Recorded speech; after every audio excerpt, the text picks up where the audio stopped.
తాకట్టులో ఉన్న బంగారాన్ని విడిపించి ఆ రోజు ఆన్లైన్ రేటుకే మేము కొంటాం. Sharma gold company. Suman TV ప్రేక్షకులకి నమస్తే. మరి ఇప్పుడు ఈ సంవత్సరాన్ని కంప్లీట్ చేసుకొని వేరే సంవత్సరానికి ఇంగ్లీష్ క్యాలెండర్ ప్రకారం అయితే వెళ్తున్నాం. కానీ రానున్న నెక్స్ట్ ఇయర్లో ఎట్లుంటుంది అనే ఆలోచన ఇప్పటి నుంచే మనలో మొదలైపోతుంది. ఇవన్నిటిని తెలుసుకోవాలని ఎంతో ఆతురతగా ఉంటుంది ప్రతి ఒక్కరికి. అందుకోసమే వీటన్నిటికీ ఒక కరెక్ట్ పర్సనే ఈరోజు మన స్టూడియోలో ఉన్నారు.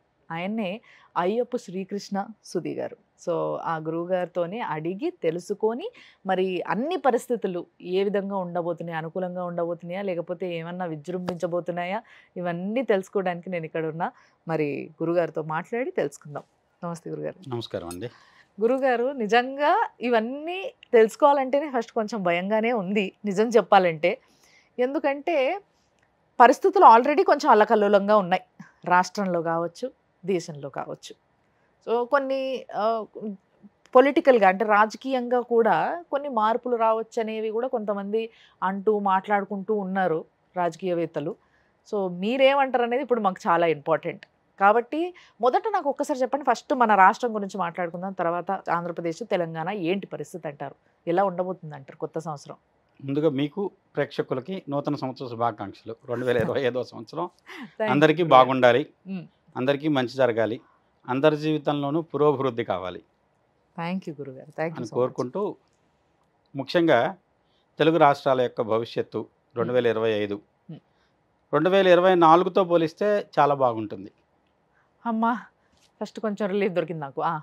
ఎందుకంటే 2024 2 2 4 8 శని సంఖ్య, ఇది 2025 2 2 5 9 కుజ సంఖ్య, తర్వాత 2 2 చంద్రుడి సంఖ్యలు, 5 వచ్చేసేసేమో మీకు బుధుడి సంఖ్య.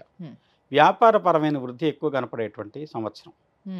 వ్యాపారంగాను ప్రతిదానికి ఒక రకమైన విలువ ప్రాధాన్యతగా, విలువ ఆధారితమైనటువంటి వృద్ధి కనపడుతుంది. ఇప్పుడు గత సంవత్సరం రేట్లు పెరిగినాయి, కానీ నిత్యావసరాల మీద విపరీతంగా పెరిగినాయి. రూపాయిది 2 రూపాయలు అయింది, 3 రూపాయలు అయింది కొన్ని చోట్ల. అలా ఏంటంటే అంతకుముందు మనం కావాల్సిన ఆహార పదార్థాలు కొనుక్కోవడానికి కూడా చాలా విపరీతమైన పెరుగుదల చూసాం. కానీ 2025 అలా కాకుండా విలువైన వాటికి తగిన ప్రాధాన్యత, నిత్యావసర వస్తువులు అందుబాటులోకి వస్తాయి.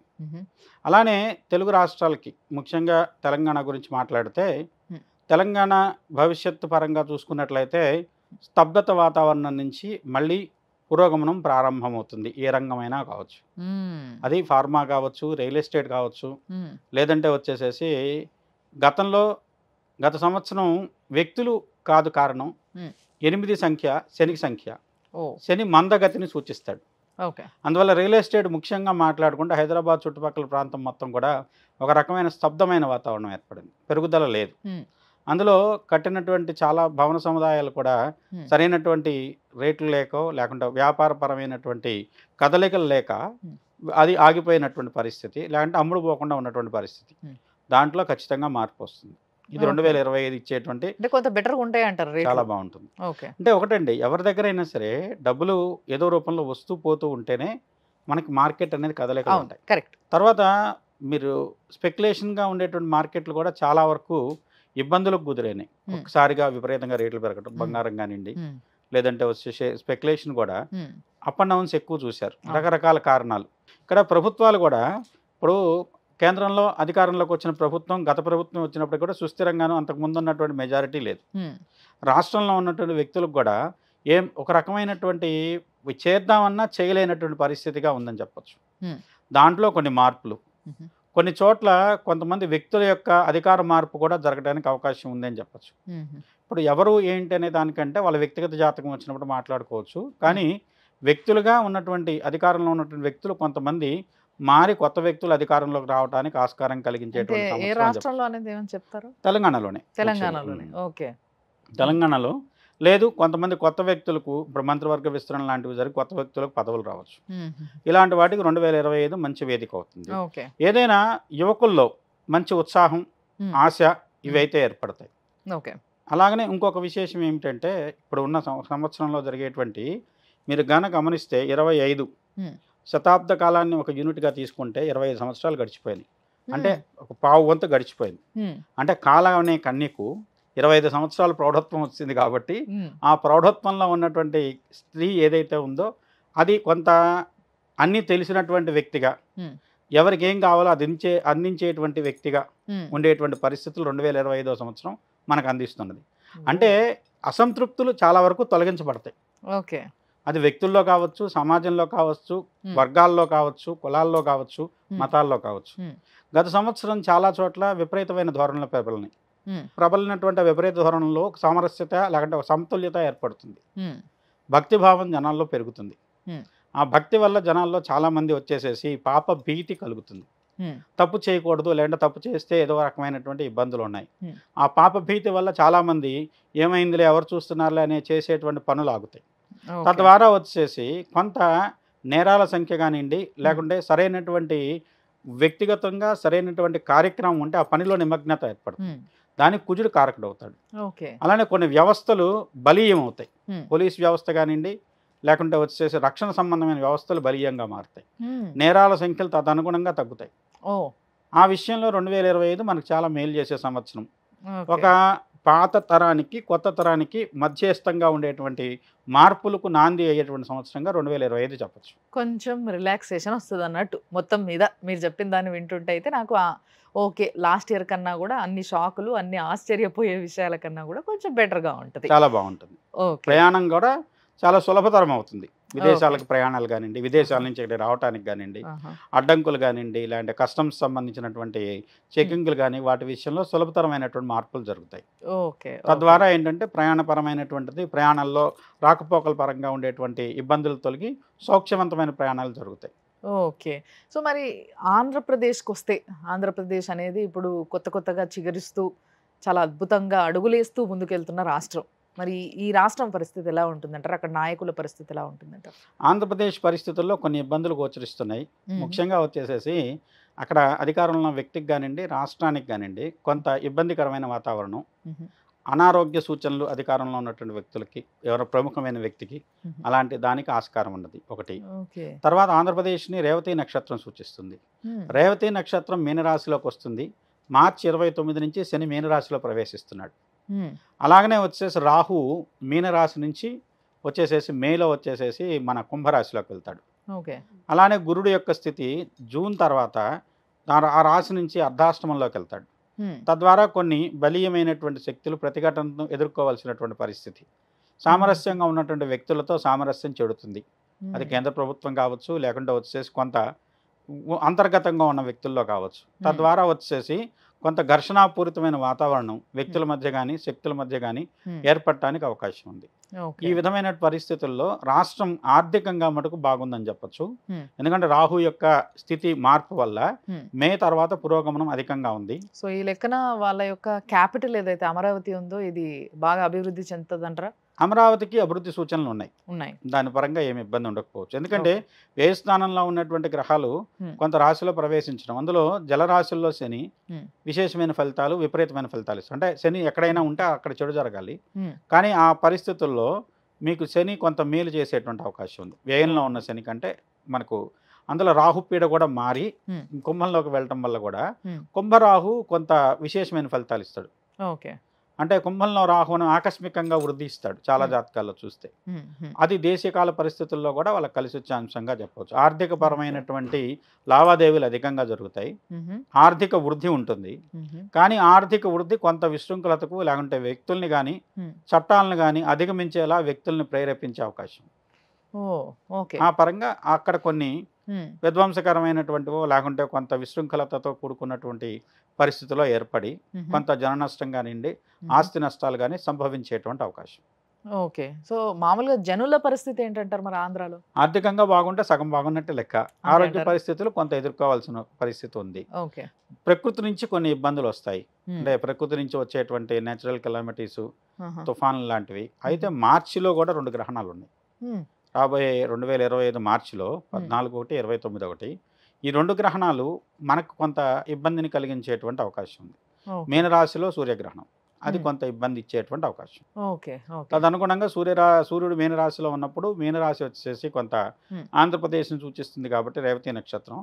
తద్వారా వచ్చేసి ఆ రాష్ట్రానికి సంబంధించినటువంటి స్థితుల్లో కొంత ఆకస్మికమైనటువంటి వరదలు కానివ్వండి, తుఫాన్లు కానివ్వండి, తద్వారా జన నష్టం కానివ్వండి, ఆస్తి నష్టం కానివ్వండి, ఇవి జరగడానికి ఆస్కారం కలిగించేటువంటి పరిస్థితులు ఉన్నాయని చెప్పొచ్చు. ఒక విధంగా చెప్పాలంటే కొంచెం ముందుగానే ఇలాంటివన్నిటిని అబ్జర్వ్ చేసుకుంటూ జాగ్రత్త ఉంటే బెటర్. సముద్రం కొంత ఇబ్బంది పెట్టే అవకాశం ఉంది.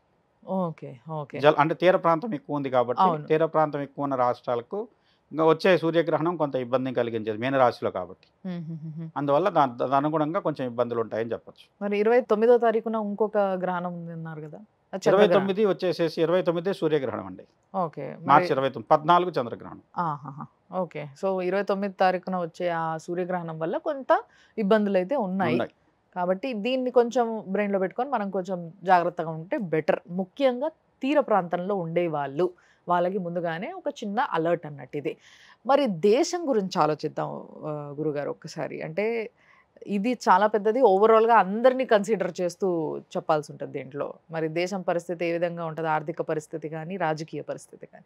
ఆర్థిక పరిస్థితి, రాజకీయ పరిస్థితులు గమనిస్తే మార్చి 29 శని మారేది కర్కాటక రాశిలో స్వాతంత్రం పొందిన దేశానికి మంచి పురోగమనాన్ని ఇస్తుందని చెప్పచ్చు. చాలా అద్భుతమైన ఫలితాలు ఉంటాయి. అష్టమంలో రాహు కీర్తి ప్రతిష్టలు ఇస్తాడు. అష్టమే యశప్రదాత్రే అంటాం. దేశగోచారంలో మీకు కర్కటక రాశి నుంచి చూసుకున్నట్లయితే మార్చిలో శని మారి మేలో మళ్ళీ కుజుడు వచ్చేసి కుంభంలోకి వస్తున్నాడు. శని ఏ ప్లేస్ నుంచి అయితే వెళ్తున్నాడో అదే స్థానానికి రాహు యొక్క రాక తటస్థిస్తుంది. అయితే ఇక్కడ జూన్ వరకు కర్కటక రాశిలో ఉన్నటువంటి కుజస్తంభన, ఓకే, ఈ కుజస్తంభన కొంత ఒక అడుగు ముందుకి 2 అడుగులు వెనక్కి అన్నట్లుగా ఉంటుంది. జూన్ తదుపరి నుంచి చాలా అద్భుతమైనటువంటి యోగాలు దేశీయంగా ఉంటున్నాయి. రాజకీయ అస్థిరతలు తొలుగుతాయి. దేశం మొత్తం ఒక తాటికి తీసుకువచ్చేటువంటి ప్రయత్నాలు సఫలీకృతం అవుతాయి దేశీయంగా. అంటే ఇప్పుడు జమిలీ ఎన్నికలు అంటున్నారు, అలాంటివి ఒక నిర్ణయం తీసుకోవడానికి ఆస్కారం ఉంది. అలాగనే వచ్చేసేసి కనుక దేశంలో ఇప్పటి వరకు ఒక విభజన రకరకాలుగా జరుగుతుంది. ప్రాంతాల రూపంలోనూ, మతాల రూపంలోనూ, కులాల రూపంలోనూ. ఆ విభజన అనేది కాకుండా దేశం మొత్తం ఒకటే అనేటువంటి భావన పెరగడానికి ఆస్కారం.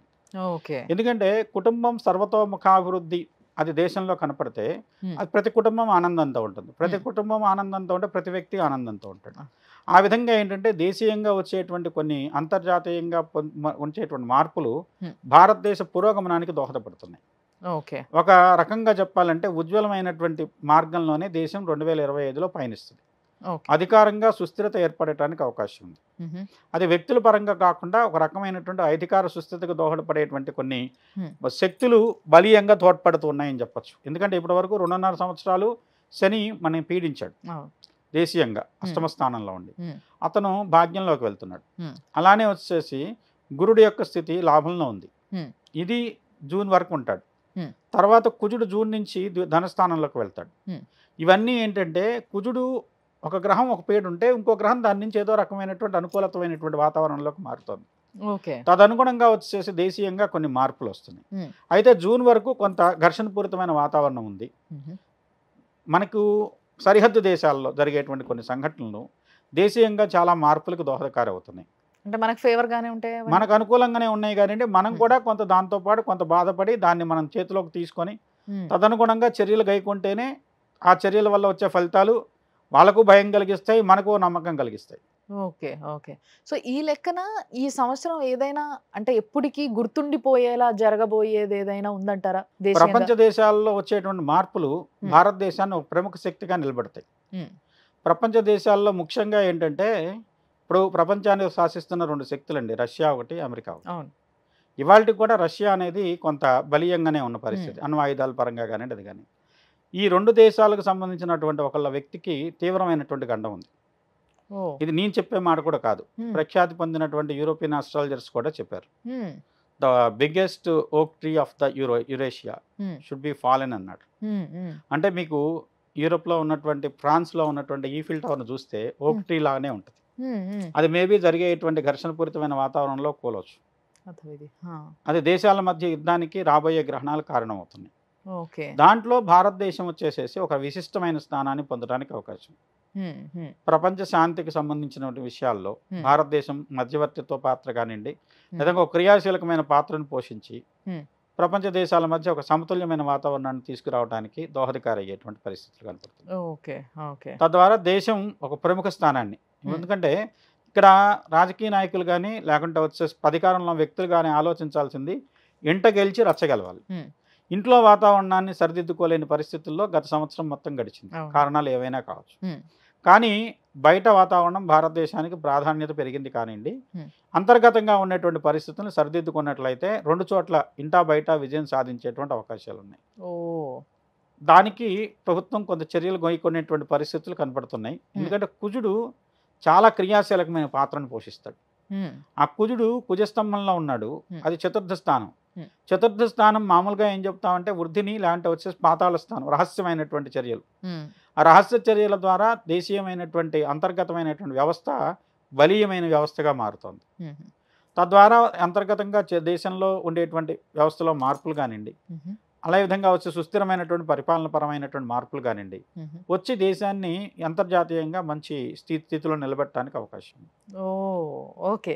మొత్తం మీద మీరు చెప్తుంటే అన్ని పాయింట్స్ కనెక్ట్ చేసుకుంటుంటే కొన్ని విషయాలు చాలా స్పష్టంగా అర్థమవుతున్నాయి. మీ అందరికి కూడా అర్థం అయ్యాయని అనుకుంటున్నాం. ఇటు 2 రాష్ట్రాల పరిస్థితి, అంతేకాకుండా మన దేశం యొక్క పరిస్థితిని చాలా వివరంగా తెలిపారు గురుగారు. చాలా ధన్యవాదాలు గురుగారు. నమస్కారం అండి.